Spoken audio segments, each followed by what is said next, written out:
बिस्मिल्लाहिर्रहमानिर्रहीम। अस्सलाम वालेकुम नाजरीन, मेरा नाम इरफाक मीर है और आप मेरा ऑफिशियल यूट्यूब चैनल देख रहे हैं। आप सबका बहुत ज़्यादा शुक्रिया कि वीडियो देखने के लिए आप लोगों ने अपना कीमती वक्त निकाला।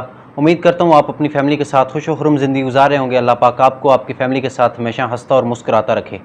नाजरीन, आज दो टॉपिक्स के ऊपर बात करेंगे। एक तो इमरान खान साहब ने लॉन्ग मार्च का ऐलान कर दिया है और जुम्मे वाले दिन उन्होंने कहा है कि लिबर्टी चौक लाहौर से ये लॉन्ग मार्च निकलेगा और इस मार्च के हवाले से उन्होंने एक बड़ा अहम बयान दे दिया, जिसके बाद बहुत सारे लोग अपने ऊपर ये वाजिब कर रहे हैं कि हम इस मार्च में शिरकत करेंगे।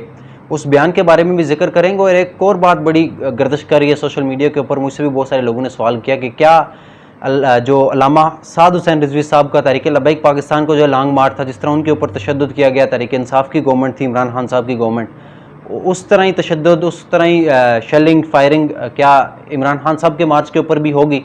तो इस सारे सिनेरियो के ऊपर बात करेंगे। सबसे पहले आपसे गुजारिश है कि मेरे चैनल को सब्सक्राइब कर लें, साथ लगे बेल आइकन को भी प्रेस कर लें और अगर ये वीडियो आप हमारे फेसबुक पेज के ऊपर देख रहे हैं तो आपसे गुजारिश है कि पेज को भी ज़रूर फॉलो कीजिएगा ताकि आप तक हमारी सारी अपडेट पहुँचते रहें। नाजरीन, इमरान खान साहब ने लॉन्ग मार्च का बिलाखिर ऐलान कर दिया। 26 मई को वो वापस गए थे लॉन्ग मार्च। उन्होंने वो जो लॉन्ग मार्च उस दौर में शुरू हुआ था वो उन्होंने ख़त्म किया था और कहा था कि मैं 6 दिन बाद दोबारा आऊँगा। तो उसके बाद फिर डेट वो देते ही रहे कि अब होगा, कल होगा। बहुत सारे साफ़ियों की तरफ से कहा जा रहा है कि इस जुम्मे को नहीं, अब अगले इतवार को मार्च होगा। तो उससे मार्च की कालें देती जा रहे थे लोग, लेकिन मार्च नहीं हुआ। लेकिन बिलाखिर आज इमरान खान साहब ने मार्च का ऐलान कर दिया है और जुम्मे वाले दिन, यानी कि आज 26 तारीख है, तो 28 तारीख को जुम्मे वाले दिन लिबर्टी चौक से ये लॉन्ग मार्च निकलेगा। और उसके मतलब इमरान खान साहब का एक बयान सोशल मीडिया के ऊपर इन दिनों बड़ा वायरल हुआ है कि उन्होंने बयान दिया है कि ये जो हमारा लॉन्ग मार्च होगा इसके ऊपर कोई तशद्दुद नहीं होगा और लोग बड़ा एंजॉय करेंगे, लोग अपनी फैमिलीज़ के साथ आएंगे, बड़ा इसके ऊपर एंजॉयमेंट होगी, इंटरटेनमेंट होगी। तो लोग बेफिक्र होके आएँ, कोई इसके ऊपर तशद्दुद नहीं होगा। आप लोग बड़ा एंजॉय करेंगे, फैमिलीज़ आएंगी, बड़े हर लोग आएंगे अपनी फैमिलीज़ को लेके, अपने दोस्तों को लेके, एक बड़ी एंजॉयमेंट वाला माहौल यहाँ पर होगा। तो कोई टेंशन वगैरह नहीं होगी इस लॉन्ग मार्च में। और दूसरा ये कि इमरान खान साहब की जब गवर्नमेंट थी और उन्होंने तहरीक लब्बैक पाकिस्तान से मुआहिदा किया था कि जब वो धरना दे रहे थे तो उन्होंने मुआहिदा किया कि हम आपका जो मामला है उसको हल करेंगे 20 अप्रैल से पहले। तो जो वादा था वो गवर्नमेंट ने किया था और गवर्नमेंट उस वक्त इमरान खान साहब की ही थी कि हम आपके वादे को पूरा करेंगे, यानी कि जो करारदाद है वो लाएंगे पार्लियामेंट में फ्रांस के सफ़ीर को बाहर निकालने के हवाले से। तो जब वो टाइम करीब आया 20 अप्रैल, तो उन्होंने क्या किया कि इमरान और साद रिजवी साहब ने लॉन्ग मार्च का ऐलान कर दिया कि अभी तक इनकी तरफ से वादा पूरा नहीं किया गया। तो सही बात, अगर 20 को वादा पूरा नहीं करते तो हम 21 को लॉन्ग मार्च का ऐलान करेंगे। तो इस वाले से फिर 12 अप्रैल को पिछले साल 2021 में साद रिजवी साहब को गिरफ्तार कर लिया गया सिर्फ इस जुर्म में कि उन्होंने लॉन्ग मार्च का ऐलान कर दिया है। और लॉन्ग मार्च 20 ज़मन में कि जिसके ऊपर उन्होंने वादा किया था कि हम ये आपका जो भी मामला है इसको पार्लियामेंट में लेके जाएंगे, फिर उन्होंने वादा पूरा नहीं किया। तो फिर इन्होंने लॉन्ग मार्च का ऐलान किया, उन्हें गिरफ्तार कर दिया गया और 7 माह तक साद रिजवी साहब जेल में रहे। उस के जो भी नताई थी उसके सूरत में फिर धरने हुए, लॉन्ग मार्चेस हुए, बहुत सारे लोग गिरफ्तार हुए, बहुत सारी शहादतें भी हुई। जो लॉन्ग मार्च अक्टूबर में हुआ था उसके बाद बहुत सारी शहादतें हुई, बहुत सारे लोगों का, किसी का सर फट गया, किसी के बाजू से वो माजूर हो गया, किसी के पाँव में चोटें आ गई, किसी को कहाँ पर गोली लगी है, स्ट्रेट फायर तक हुए। तो अब बहुत सारे लोगों का ये सवाल किया जा रहा है कि क्या ये जो लॉन्ग मार्च इमरान खान साहब का है वो भी तहरीक लब्बैक पाकिस्तान की तरह होगा? क्या नून लीग की जो गवर्नमेंट है उनकी तरफ से कोई शैल बरसाए जाएंगे? क्या ये जुल्म सिर्फ आशिकाने रसूल के ऊपर ही होता है या कोई दीन की बात करने वाला है या मौलवी जिनकी दाढ़ी और पगड़ी होती है जिनके चेहरों के उनके ऊपर ये जुल्म होता है?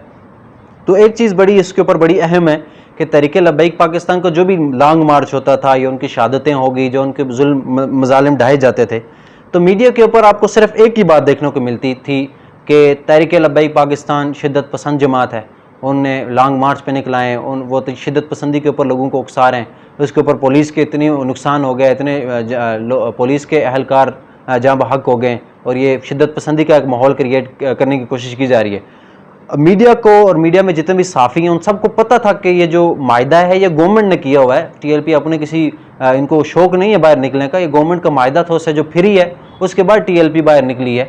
और टीएलपी वो जो मायदा था वो 3 बार दोहरा चुकी थी, यानी कि एक बार मायदा हुआ कि हम फरवरी तक ये आपका जो है करारदाद उसको पार्लियामेंट में लेके जाएंगे, फिर मायदा हुआ नहीं आप फरवरी में नहीं, आप 20 अप्रैल तक हमें टाइम दे दें। तो साद रिजवी साहब ने टाइम दे दिया। फिर 12 अप्रैल को जब ये निकले तो फिर ये इनसे आउट ऑफ कंट्रोल हो गई सारी सूरत हाल, धरने जगह जगह पे शुरू हो गए, यकजहती की मार्चें शुरू हो गई।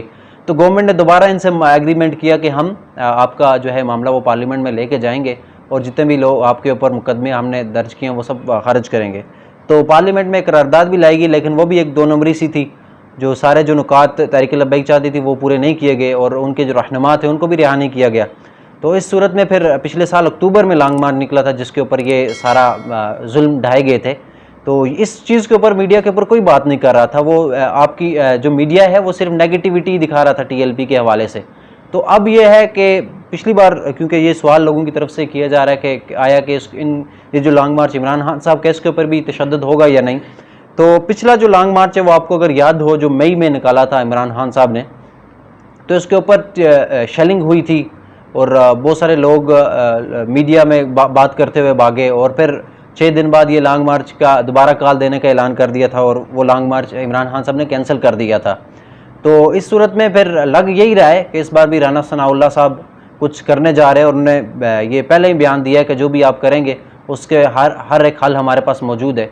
तो मेरी ये गुजारिश होगी जितने भी लोग सुन रहे हैं, तो ये सारी चीज़ें आप जब भी बात किया करें, मीडिया के ऊपर इंटरव्यूज़ दिया करें, या जो भी लोग साफ़ी अगर सुन रहे हैं तो हर चीज़ दिखाया करें। कोई नेगेटिव आपको कोई चीज़ लग रही है तो वो भी दिखाएं, पॉजिटिव लग रही है वो भी दिखाएं। लेकिन जो इस बार जो अगर शेलिंग होती है इमरान खान साहब के धरने के ऊपर, तो वो जो पुरानी शेलिंग हुई थी उसके ऊपर भी पुलिस के ये लोगों ने कहा था कि ये जो शेलिंग टीएलपी के ऊपर जो हुई थी उसके मुकाबले में ये 10% भी उनके ऊपर शेलिंग नहीं हुई और उन लोगों का ये हाल है। और पीटीआई इस वक्त वैसे भी पाकिस्तान की सबसे बड़ी सियासी जमात है। तो मुझे नहीं लगता अगर टीएलपी के ऊपर ये तशद्दुद किया था उसकी ज़रूरत भी पड़ेगी नून लीग की गवर्नमेंट को। अगर उसका 10% या 50% भी होता है तो इनका लॉन्ग मार्च फेल हो जाएगा। तो ये थी सारी अपडेट के देखें, फ्रांस का जो मामला था, नामूस रसालत का मामला था, उस पर इनको गैरत नहीं आई, लॉन्ग मार्च का ऐलान नहीं किया गया। और आज गवर्नमेंट का जो मामला है, गवर्नमेंट उनके हाथ से गई तो लॉन्ग मार्च का ऐलान कर दिया गया।